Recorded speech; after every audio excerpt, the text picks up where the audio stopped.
मित्रों, वर्तमान में चारों तरफ फैली इस महामारी को देखकर आप सभी के मन में भी ये विचार आ रहा होगा कि कलयुग अपने चरम पर है और यही जीवन का अंत है। परंतु ये सत्य नहीं है। हिंदू शास्त्र सूर्य सिद्धांत में वर्णन के अनुसार वास्तव में कलयुग का आरंभ हुए अभी ज्यादा अरसा नहीं हुआ है, बल्कि ये तो कलयुग का आरंभ है और इसका अंत होने में अभी काफी समय शेष है। कलयुग का आरंभ कैसे हुआ, इस विषय पर वर्णन हेतु यदि हम अपने हिंदू शास्त्रों और पुराणों महाभारत, मनुस्मृति, विष्णु स्मृति और सूर्य सिद्धांत जैसे ग्रंथों के पन्ने पलटें तो हमें कलयुग काल के भयावह प्रभाव के बारे में पता चलता है और ऐसी बहुत सी गाथाएं सामने आती हैं जो कि कलयुग के आरंभ से जुड़ी हैं। इनमें से सबसे प्रसिद्ध गाथा के अनुसार कलयुग का पृथ्वी पर आगमन राजा परीक्षित की एक भूल से जुड़ी है। आइए जानते हैं कि वो कौन सी भूल थी जिसके परिणाम स्वरूप कलयुग न सिर्फ धरती पर आया बल्कि यहीं का होकर रह गया। मित्रों, आज की हमारी ये वीडियो कलयुग के आरंभ से जुड़ी इसी सत्यता को उजागर करती है। नमस्कार मित्रों, स्वागत है आपका द डिवाइन टेल्स पर। वीडियो को आगे बढ़ाते हुए अब जानते हैं उस संदर्भ के बारे में जो कलयुग के आरंभ से जुड़ा सबसे प्रचलित संदर्भ है। जी हाँ, महाराजा परीक्षित से जुड़ी वो गाथा जिसकी चर्चा हमने वीडियो के आरंभ में की थी और जिसके फलस्वरूप ही राजा परीक्षित को पृथ्वी पर कलयुग के डेरा जमाने का जिम्मेदार ठहराया गया है। क्या थी वो भूल, आइए जानते हैं वीडियो के इस भाग में। क्या आपने कभी सोचा है ऐसे क्या कारण रहे होंगे जिसके चलते कलयुग को धरती पर आना पड़ा? महाभारत की समाप्ति के साथ द्वापर युग की समाप्ति के दिन भी समीप आ रहे थे। तब धरती पर अपनी भूमिका पूरी कर रहे भगवान श्री कृष्ण वैकुंठ धाम लौट गए। तब पांडवों का मन भी इतने रंज और हिंसा के बाद धरती पर नहीं लग रहा था और उन्होंने सब कुछ त्याग मोक्ष यात्रा पर जाने का निर्णय लिया और धर्मराज युधिष्ठिर ने अपना पूरा राजपाट परित्याग कर अर्जुन के पौत्र अभिमन्यु और उत्तरा के पौत्र परीक्षित को सौंप दिया, जिसमें उन्होंने परीक्षित को सर्व अधिकारों के साथ सम्राट घोषित कर दिया और अन्य पांडवों और द्रौपदी सहित महाप्रयाण हेतु हिमालय की ओर निकल गए। अब धरती पर राजा परीक्षित का राज था, जो भगवान कृष्ण, माता लक्ष्मी, भीष्म और विदुर जैसे विद्वानों के अभाव में अच्छे से राजपाट चलाने का प्रयास कर रहे थे।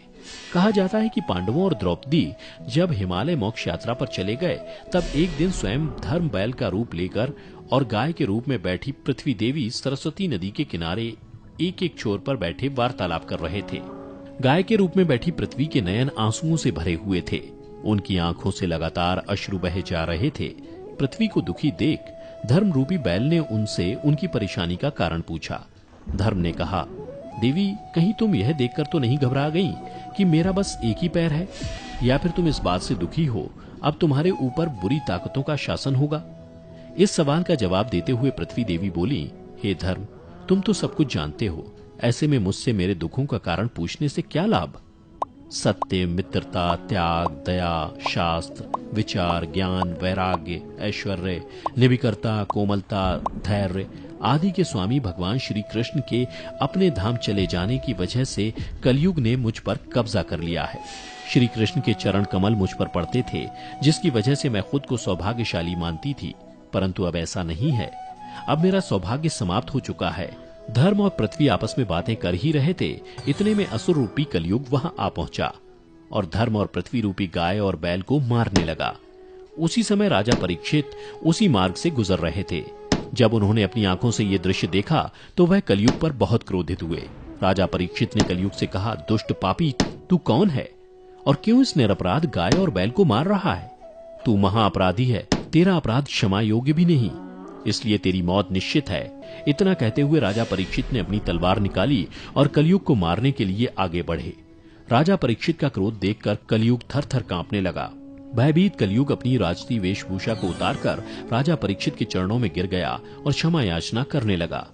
राजा परीक्षित ने भी अपने चरण में आए कलयुग को अपने जीवन की भीख मांगता देख उसे मारना उचित नहीं समझा और उसे चेतावनी देते हुए कहा कि कलयुग, तू मेरी शरण में आ गया है, इसलिए मैं तुझे जीवन दान दे रहा हूँ, किंतु अधर्म, पाप, झूठ, चोरी, कपट, दरिद्रता आदि अनेक द्रवों का मूल कारण केवल तू ही है।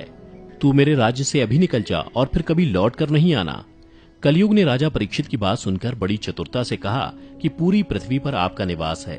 पृथ्वी पर ऐसा कोई स्थान नहीं जहाँ आपका राज नहीं हो।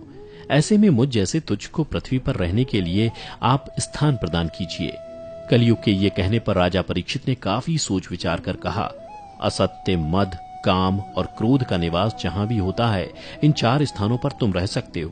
परंतु इस पर कलयुग बोला, हे राजन, यह 4 स्थान मेरे रहने के लिए अपर्याप्त हैं, मुझे अन्य जगह भी प्रदान कीजिए। कलयुग की ये मांग सुन राजा परीक्षित ने विचार कर कलयुग को रहने के लिए स्वर्ण के रूप में 5वां स्थान प्रदान किया। कलयुग इन स्थानों के मिल जाने पर प्रत्यक्ष रूप में तो वहां से चला गया, किंतु कुछ दूर जाने के बाद अदृश्य रूप में वापस आकर राजा परीक्षित के स्वर्ण मुकुट में निवास करने लगा। और फिर इसी तरह से कलयुग का आगमन धरती पर हुआ। मार्कंडेय पुराण में वर्णन मिलता है कि कलयुग के शासक मनमाने ढंग से जनता पर राज करेंगे, मनचाहे ढंग से उनसे लगान वसूल करेंगे। शासक अपने राज्य में धर्म की जगह डर और भय का प्रचार करेंगे। बड़ी संख्या में पलायन शुरू हो जाएगा। लोग सस्ती चीजों की तलाश में अपने घरों को छोड़कर जाने के लिए मजबूर हो जाएंगे। धर्म को नजरअंदाज किया जाएगा और लालच, झूठ और कपट सबके दिमाग के ऊपर हावी रहेगा। लोग बिना किसी पश्चाताप के हत्यारा बनकर लोगों की हत्या भी करेंगे। संभोग ही जिंदगी की सबसे बड़ी जरूरत बन जाएगी। लोग बहुत जल्दी कस्में खाएंगे और उसे तोड़ भी देंगे। लोग मदिरा और अन्य नशीली चीजों की चपेट में आ जाएंगे। गुरुओं का सम्मान करने की परंपरा भी समाप्त हो जाएगी। ब्राह्मण ज्ञानी नहीं रहेंगे। क्षत्रियों का साहस खत्म हो जाएगा और वैश्य अपने व्यापार में ईमानदार नहीं रहेगा। जीवन में अनुभव कर रहे हर एक बुरी स्थिति के लिए कोसे जाने वाला ये कलयुग किन कारणों की वजह से मनुष्य के किए हर एक कुकृत्य के लिए जिम्मेदार ठहराया जाता है, इसके पीछे का क्या कारण है, किसकी वजह से चाहे किसी व्यक्ति की आपसी द्वेष के कारण हत्या कर दी गई हो, किसी नाबालिग कन्या के साथ दुष्कर्म हुआ हो, अपने ही पुत्र ने माता पिता को घर से निकाल दिया हो, या धन के लोभ में पत्नी ने पति की हत्या कर दी हो, या धन प्राप्ति की लालसा मनुष्य को अपने ही प्रिय को मारने पर विवश कर दे और किसी भले पुरुष की गई भलाई उसी पर भारी पड़ जाए, तो ऐसे में उस दोषी से ज्यादा कलयुग को ये कहकर दोषी ठहराया जाता है कि ऐसा ना होना तो निश्चित था। कलयुग जो है, हर एक कुकृत्य के लिए कलयुग ही जिम्मेदार है। मित्रों, आपने शास्त्रों और पुराणों में युग चक्र के बारे में सुना ही होगा।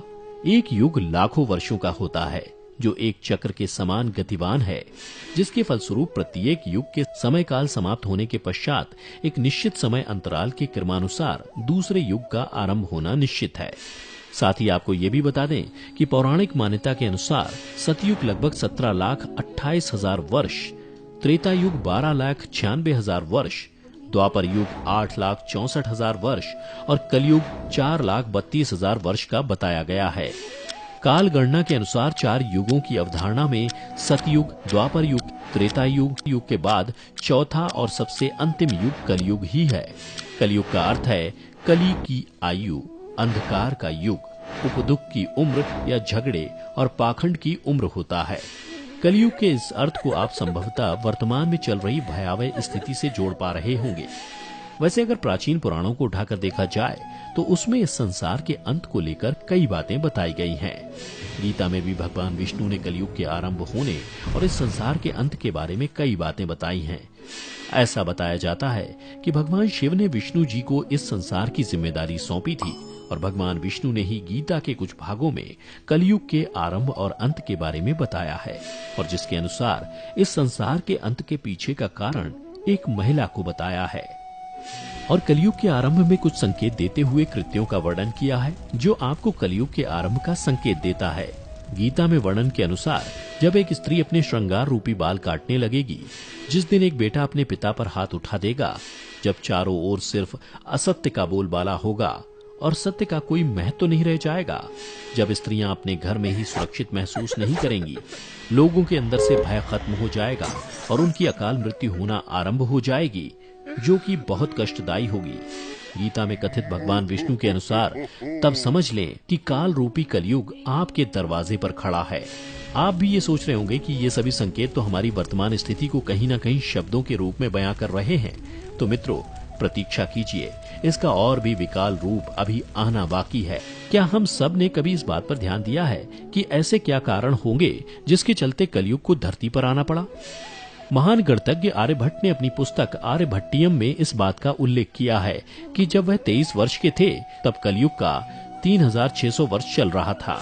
आंकड़ों के अनुसार आर्यभट्ट का जन्म 476 ईसा पूर्व में हुआ था।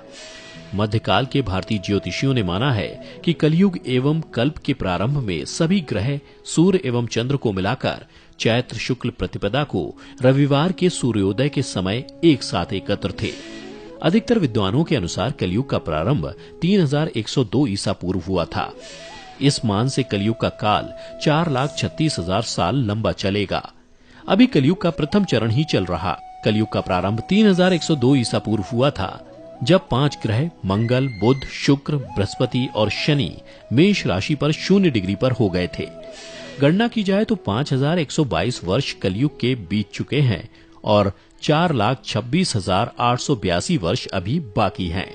श्रीमद् भागवत पुराण में भी इसका वर्णन किया गया है, जिसके अनुसार शुकदेव जी राजा परीक्षित को कलयुग के संदर्भ में चर्चा करते हुए बताते हैं कि जिस समय सप्तर्षि मघा नक्षत्र में विचरण कर रहे थे, तब कलिकाल का प्रारंभ हो गया था। कलयुग की आयु देवताओं की वर्ष गणना से 1200 वर्ष की, अर्थात मनुष्य की गणना अनुसार 4,32,000 वर्ष की है। यदि इन चारों कालों में अंतर करने में आपको कोई कठिनाई हो रही हो तो इसका विस्तार करते हुए हम आपको बता दें। नंबर 1, सतयुग। सतयुग में मनुष्य की लंबाई 32 फीट अर्थात 21 हाथ बताई गई है। इस युग में पाप की मात्रा 0% और पुण्य की मात्रा 100% होती है। त्रेता युग। त्रेता युग में मनुष्य की लंबाई 21 फीट अर्थात लगभग 14 हाथ बताई गई है। इस युग में पाप की मात्रा 25% और पुण्य की मात्रा 75% होती है। नंबर 3, द्वापर। द्वापर युग में मनुष्य की लंबाई 11 फीट अर्थात लगभग 7 हाथ बताई गई है। इस युग में पाप की मात्रा 50% जबकि पुण्य की मात्रा 50% होती है। नंबर 4, कलयुग। कलयुग में मनुष्य की लंबाई 5 फीट 5 इंच अर्थात लगभग 3.5 हाथ बताई गई है। इस युग में धर्म का सिर्फ 1/4 अंश ही रह जाता है। इस युग में पाप की मात्रा 75% जबकि पुण्य की मात्रा 25% होती है। मित्रों, हमारे पुराणों में कलयुग की अंत से जुड़ी बातें भी लिखी गई हैं, जिससे संबंधित वीडियो आपको हमारे चैनल द डिवाइन टेल्स पर मिल जाएगी। इसी के साथ वीडियो को समाप्त करते हैं और यदि आपको हमारी आज की ये वीडियो अच्छी लगी हो तो लाइक करें, सब्सक्राइब करें हमारी YouTube channel the divine tales को, और ये वीडियो कैसी लगी कमेंट करके बताना ना भूलें।